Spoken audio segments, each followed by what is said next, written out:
Alô, meu Deus, fazia tanto tempo que eu não mais te procurava. Alô, meu Deus, senti saudades tuas e acabei voltando aqui. Andei por 1000 caminhos e como as andorinhas eu vim fazer meu ninho em tua casa e repousar.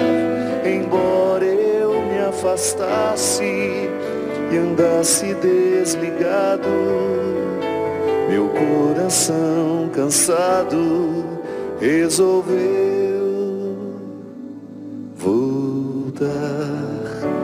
Eu não me acostumei nas terras onde andei, eu não me acostumei nas terras onde andei. Alô, meu Deus, fazia tanto tempo que eu não mais te procurava. Alô, meu Deus, senti saudades tuas e acabei voltando aqui. Gastei a minha herança comprando só matéria. Restou-me a esperança de outra vez te encontrar. Voltei arrependido, meu coração ferido, e volto convencido, esse é o meu lugar.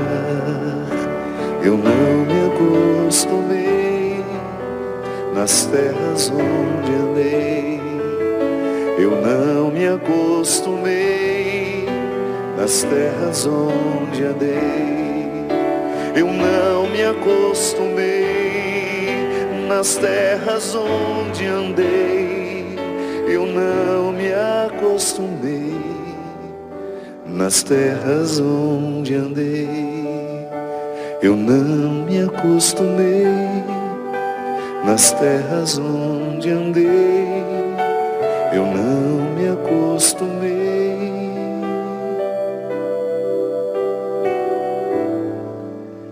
Nas terras onde andei.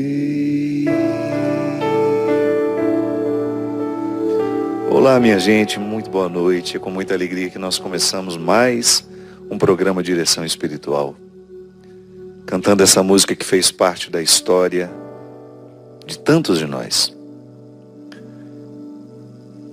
Eu tenho vivido um processo de vida espiritual mesmo. Eu nem digo que é de religião, não. Ainda ontem eu partilhava isso com uma grande amiga que está me visitando, a Lourdinha. Eu falava para ela que chega um momento em que a gente percebe em nós que nós já ultrapassamos a antessala da religião. A religião é importante para nos colocar em contato com Deus, mas ela não é o destino final. O destino final é a espiritualidade, que é esse sentir Deus em nós.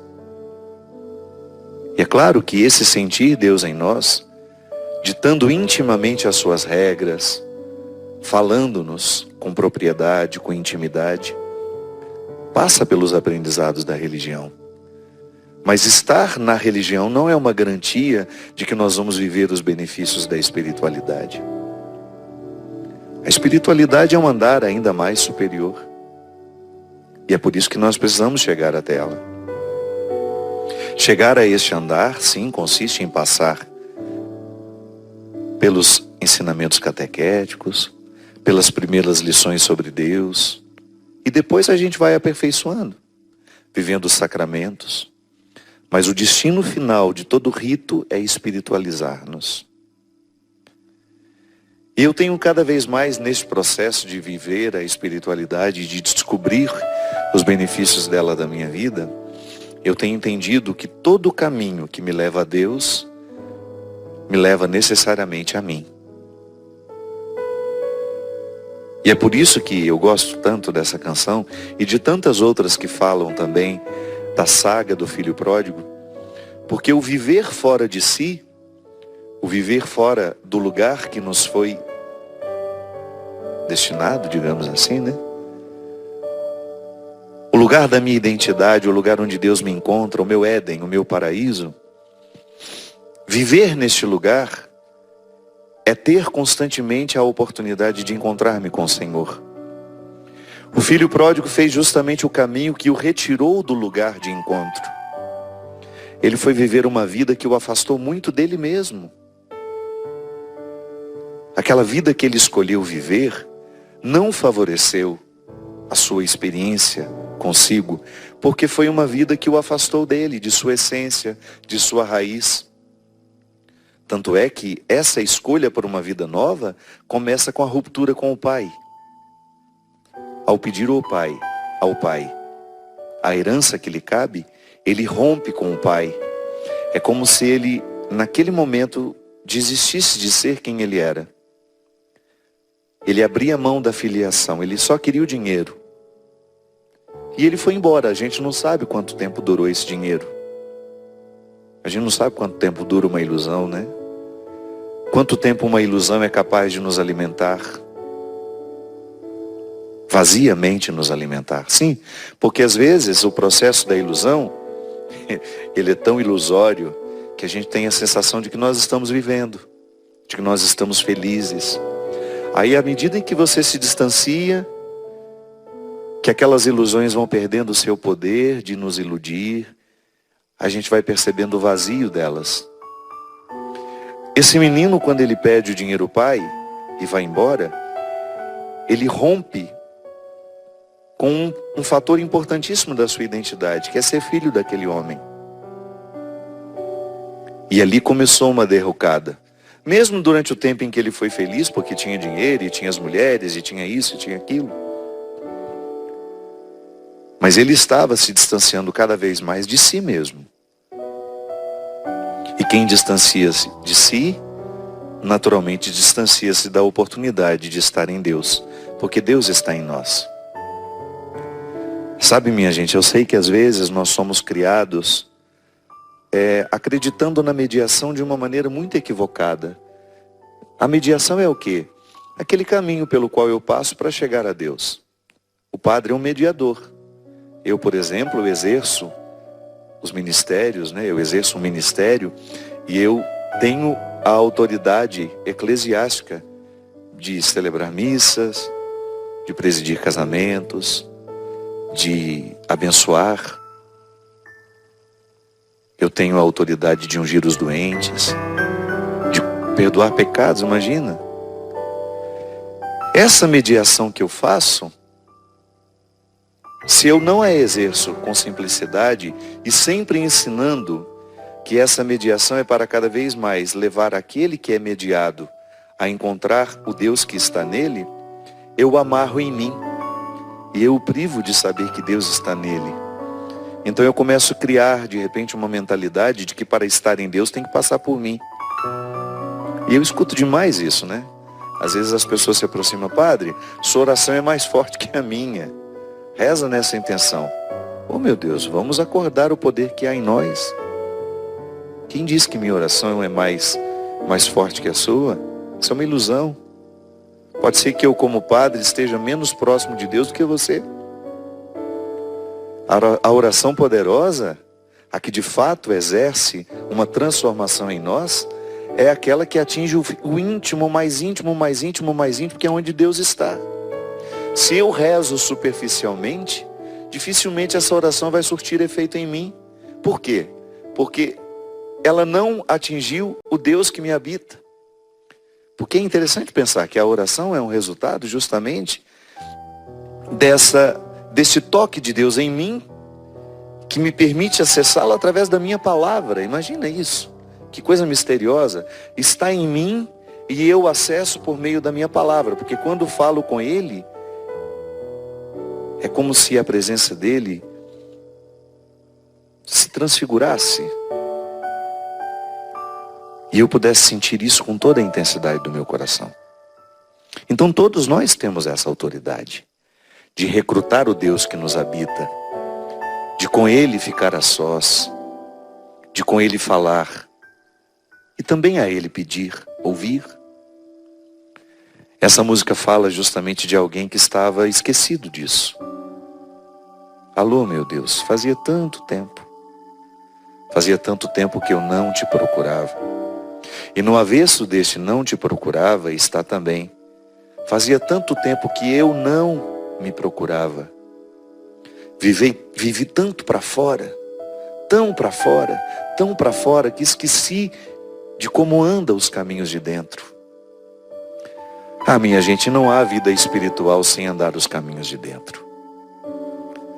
Não há crescimento, não há maturidade emocional.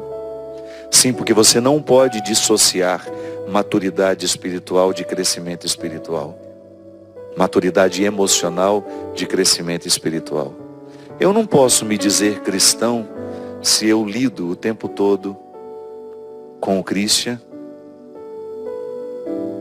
esquecendo do nosso cristianismo. Eu não posso ser um cristão se eu não trabalhar os meus ciúmes, por exemplo. O meu ciúme me dificulta sim de exercer o meu cristianismo, porque a partir dele eu fico mesquinho. Uma pessoa ciumenta é uma pessoa naturalmente diabólica. Por quê? O ciúme quebra a harmonia pessoal. Então eu começo a olhar para as pessoas com o filtro da minha maldade. E aí às vezes eu perco a oportunidade de conhecer pessoas maravilhosas porque eu sinto ciúme delas. Sim, o ciúme é diabólico. E uma pessoa que vive uma maturidade cristã vai se empenhar diariamente em superar os seus ciúmes. Porque se a maturidade espiritual consiste em vencer tudo aquilo que é precário em nós, do ponto de vista humano, eu não tenho como. Ah, isso aqui eu vou deixar de lado, eu não vou mexer. Não. O meu cristianismo precisa mexer diariamente no fosso das minhas misérias humanas. Aí quando eu lido com a minha inveja, com o meu ciúme, eu me desarmo para receber o outro. E aí eu vou ver que o problema é meu, não é o outro. E eu não tenho direito, e nem quero, sabe? Eu compreendo a minha vida espiritual como um benefício diário para o meu amadurecimento humano. Não faz sentido eu querer ser um homem espiritualizado se eu não vivo a dinâmica da maturidade emocional. Eu não quero ser uma criança mimada, que o tempo todo precisa ter as suas necessidades satisfeitas pelos outros e eu não ser capaz de buscar o meu próprio sustento espiritual. Não sou obrigado a carregar o fardo dos outros e nem tampouco tenho o direito de julgar sobre os outros as minhas carências emocionais. Isso é tão vivo dentro de mim, sabe? Um dia acendeu em mim essa consciência e eu nunca mais consegui dissociar o meu amadurecimento humano do meu crescimento espiritual. Se eu sou uma pessoa injusta, por exemplo, falei do ciúme, vamos falar dessa tendência que nós temos de ser injustos. Se eu sou injusto com meu colega de trabalho e me digo ali espiritualizado, eu estou contradizendo a minha espiritualidade. Porque ser injusto com alguém não faz parte da maturidade espiritual, nem tampouco da maturidade emocional. Quando eu amadureço emocionalmente, eu começo a ter um senso de justiça.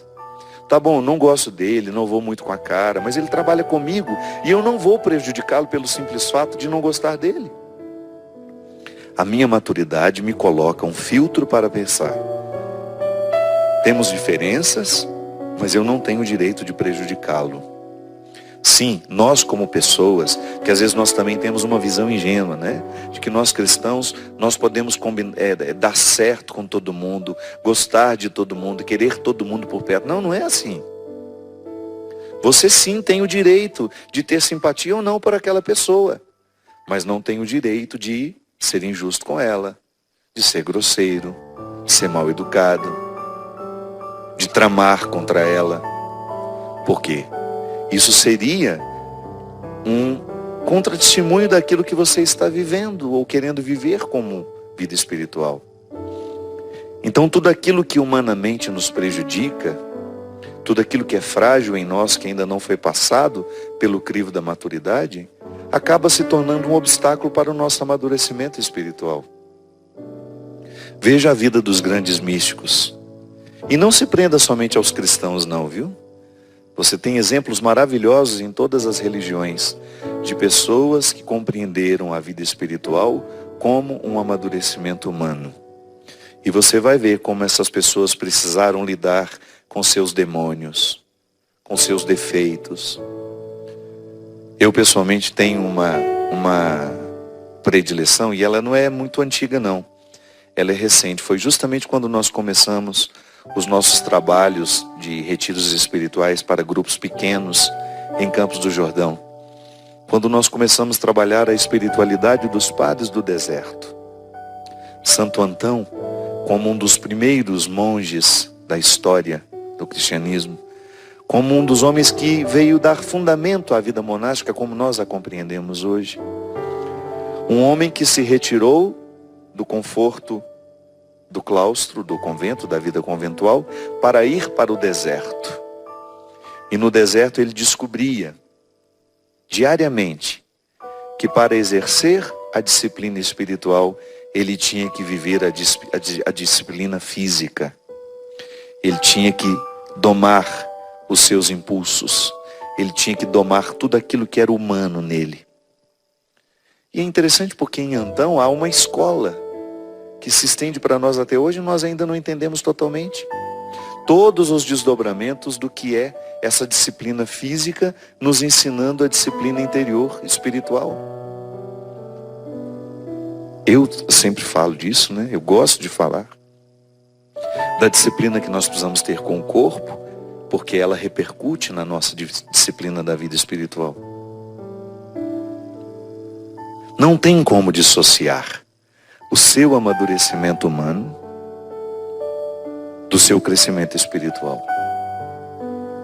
É preciso vencer diariamente seus demônios, tudo aquilo que te assombra. Você desmentir, porque às vezes, ainda ontem eu falava isso com um grande amigo meu. Eu falava para ele, meu amigo, sempre passe os seus sentimentos no crivo da verdade. Porque às vezes eles são verdadeiros, porque você sente, o sentimento ele é sempre verdadeiro, mas às vezes ele tem uma causa mentirosa. Se você chega à raiz do que te faz sentir, você descobre que não faz sentido, porque aquilo é uma coisa da sua cabeça. Não é uma coisa que diz respeito à realidade. Digamos que eu cismo que o Christian não gosta de mim, e eu alimente isso. E fico sofrendo porque acho que o Christian não gosta de mim. Mas nunca fui averiguar a verdade. Nunca confrontei-me com o que o Christian de fato sente por mim. Às vezes nós alimentamos fantasmas. E esses fantasmas nos tornam prisioneiros. E eles nos impedem de avançar. Então essa história do filho pródigo que essa música canta, voltar a Deus é você de maneira muito especial voltar a você. É você de aceitar o confronto pessoal, de sondar-se com verdade. Por que eu tenho esse sentimento de rejeição por essa pessoa? Por que eu alimento com tanta facilidade esse rancor, essa mágoa? Aceite as perguntas e não tenha medo delas não. Esse chegar em você, que às vezes nós precisamos ir até para o terapeuta para fazer isso, tamanha a nossa inabilidade em chegar a nós, em nós. Nós vamos pagar terapeuta, não estou dizendo que é problema não, sim, às vezes nós precisamos de ajuda terapêutica sim. Mas pelo amor de Deus, essa primeira terapia, quem precisa aplicar é você. Esteja em você, conheça-se.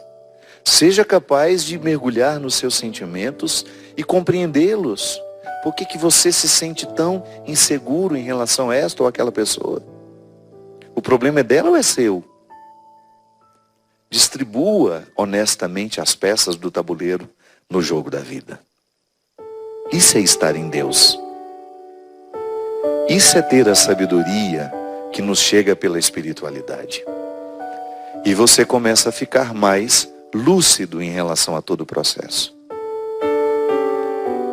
Sim, às vezes nós passamos longos períodos sem dar uma palavra com a gente. Eu sempre digo isso. Falo o dia inteiro.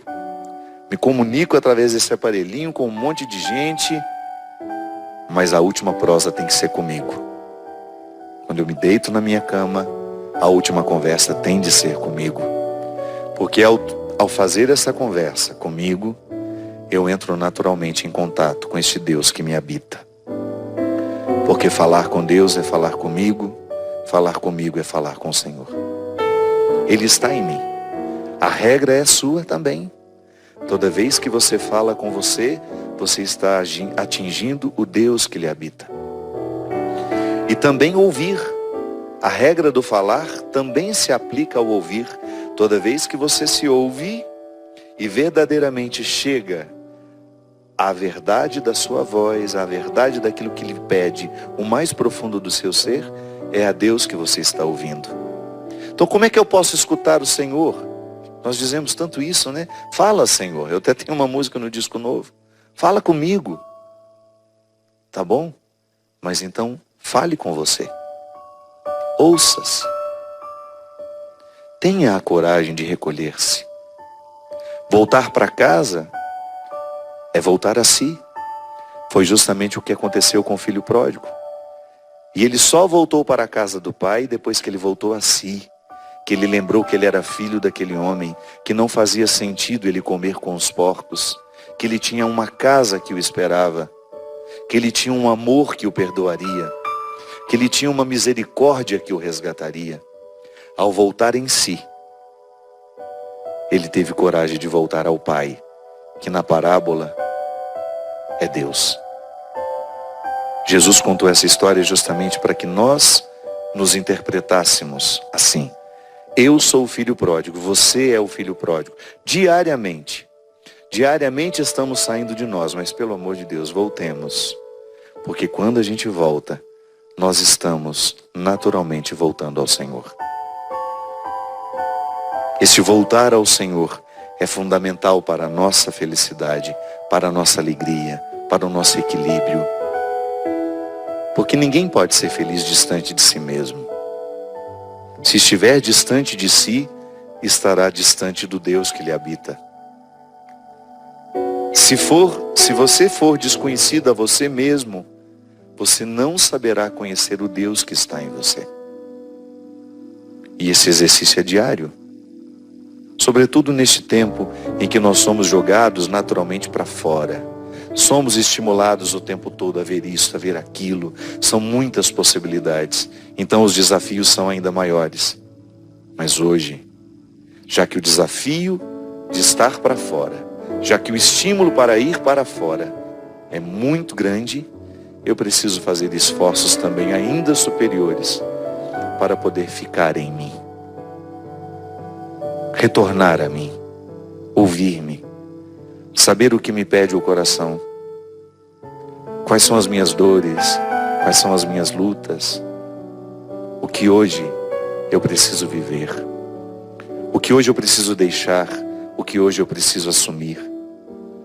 Um constante contato consigo, porque é assim que nós vamos viver a fecundidade da espiritualidade, que é o movimento que nos faz ficar em nós. Eu não me acostumei nas terras onde andei. Eu não me acostumei nas terras onde andei. Alô, meu Deus, fazia tanto tempo que eu não mais te procurava. Alô, meu Deus, senti saudades tuas e acabei voltando aqui. Andei por 1000 caminhos e com as andorinhas eu vim fazer meu ninho em tua casa e repousar. Embora eu me afastasse, andasse desligado, meu coração cansado resolveu voltar. Nós vamos para um rápido intervalo e a gente volta já já com o programa Direção Espiritual.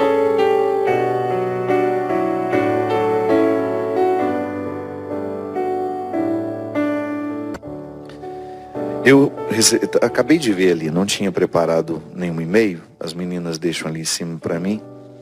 E eu achei interessante porque o primeiro e-mail que eu li está tão dentro do que a gente falou aqui.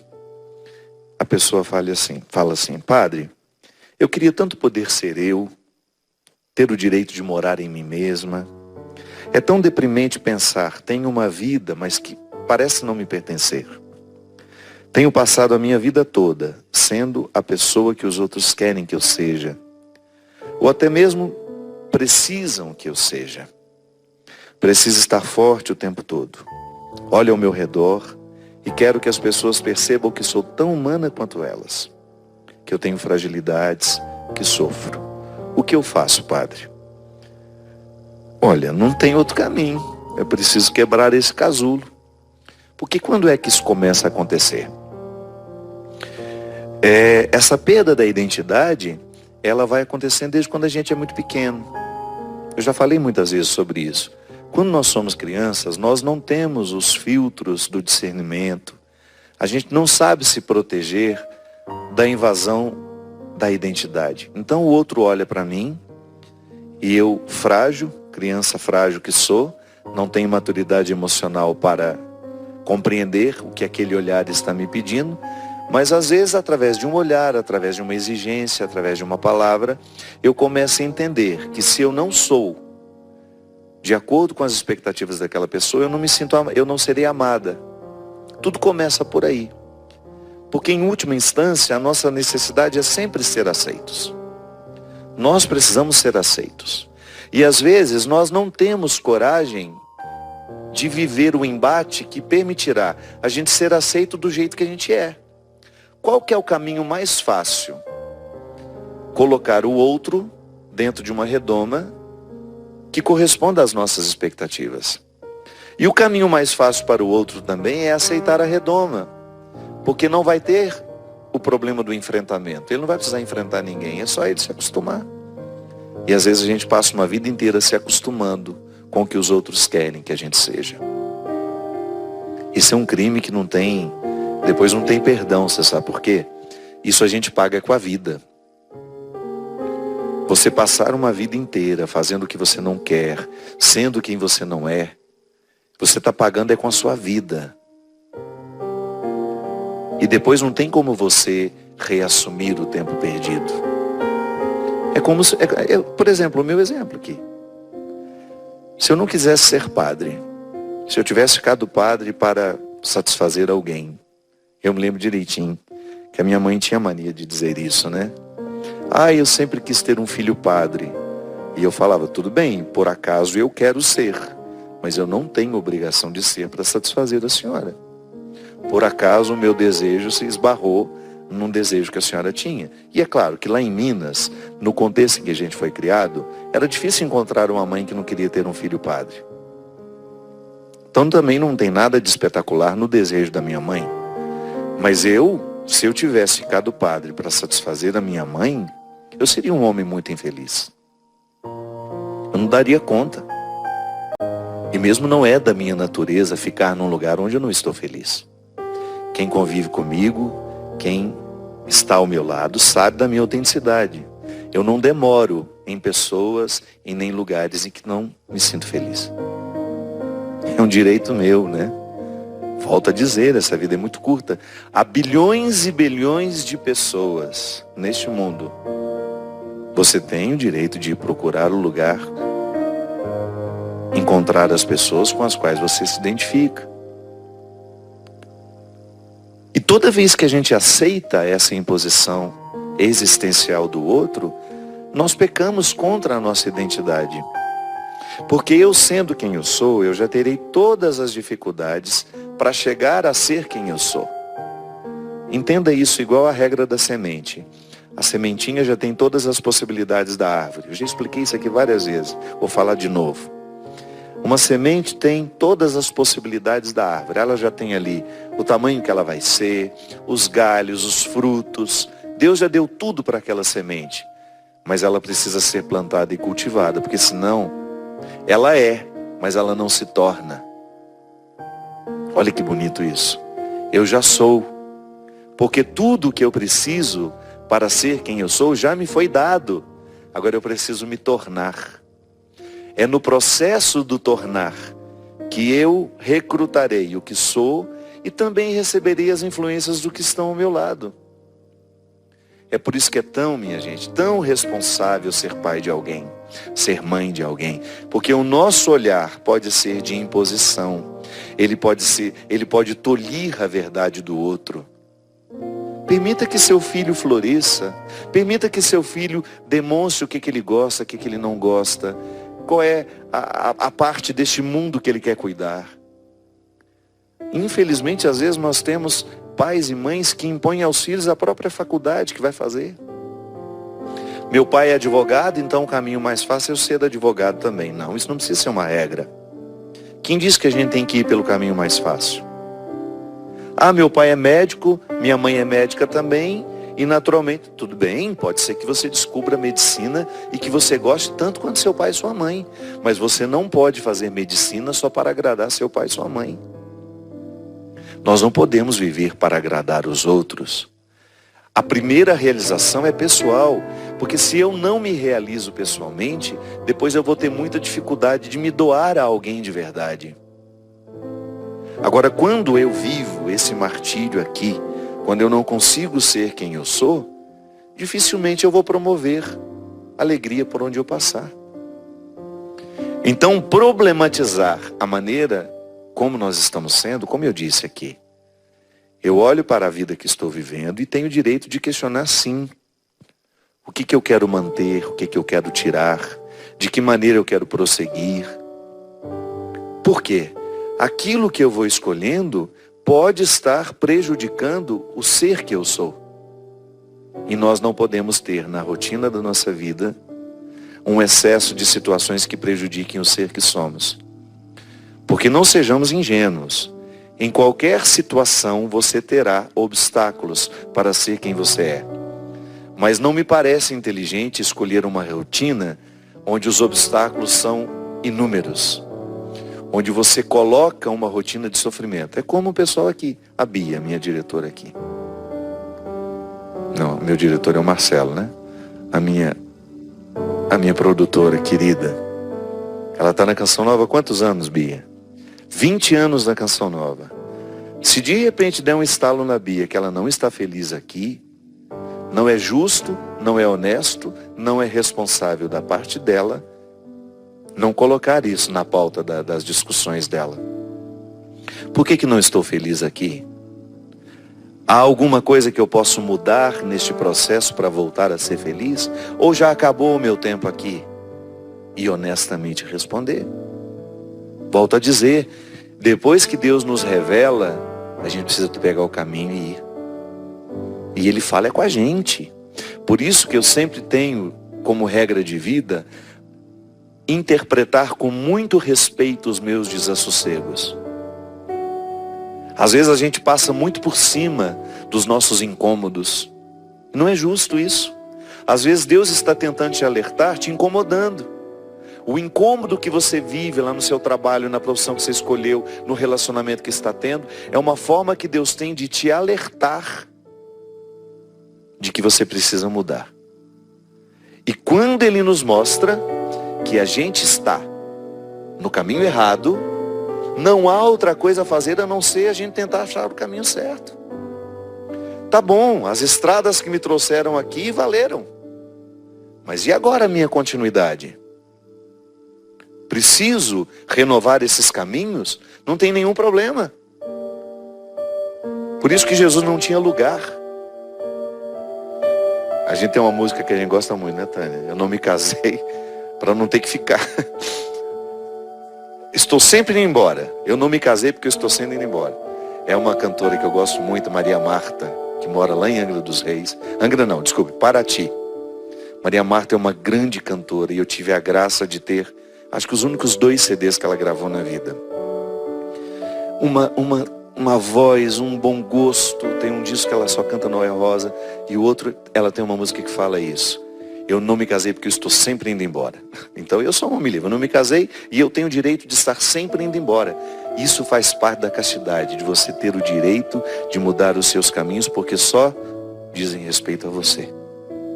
Mas ainda que você tenha aí a sua estrutura, você tem sim o direito de mexer na estrutura dos seus dias e encontrar caminhos que lhe façam mais feliz. Você não tem que estar condenada em viver fora de si. Essa vida é uma só. É uma só. E Deus espera de nós essa honestidade. Essa é uma honestidade que Deus espera de cada um de nós. Encontre-se. Descubra qual é o seu lugar no mundo. E não permita que esse lugar seja ocupado por uma outra pessoa que não você. Há muitos outros lugares no mundo para outras pessoas. E você não vai desejar o lugar que é das outras. Mas o seu, tome posse dele. Que ele é o lugar da sua alegria. É o lugar do seu crescimento. É o lugar da sua realização. E o mais bonito, é o lugar da sua salvação. Porque onde está um ser humano encontrado, fazendo o que de fato deve viver e fazer, ali Deus está salvando alguém. Obrigado pelo seu carinho, pela sua confiança, por permitir-me estar aqui, neste lugar que também é seu, e estabelecer essa comunhão que nos faz crescer, que a mim faz. Eu espero que faça a você também. Você não faz ideia de como essa prosa, toda quarta-feira, ainda que repetida, me alimenta. Eu me sinto feliz de estar aqui, porque sei que este é um lugar que me permite ser quem de fato eu sou. Derrame sobre nós a bênção e a proteção do céu, do Deus Todo-Poderoso, Pai, Filho e Espírito Santo. Amém. Até a semana que vem, se Deus quiser.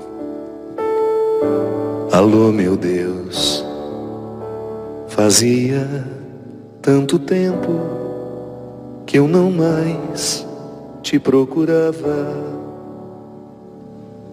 Alô, meu Deus, senti saudades tuas e acabei voltando aqui. Andei por 1000 caminhos e como as andorinhas eu vim fazer meu ninho em tua casa e repousar. Embora eu me afastasse e andasse desligado, meu coração cansado resolveu voltar. Eu não me acostumei nas terras onde andei. Eu não me acostumei nas terras onde andei.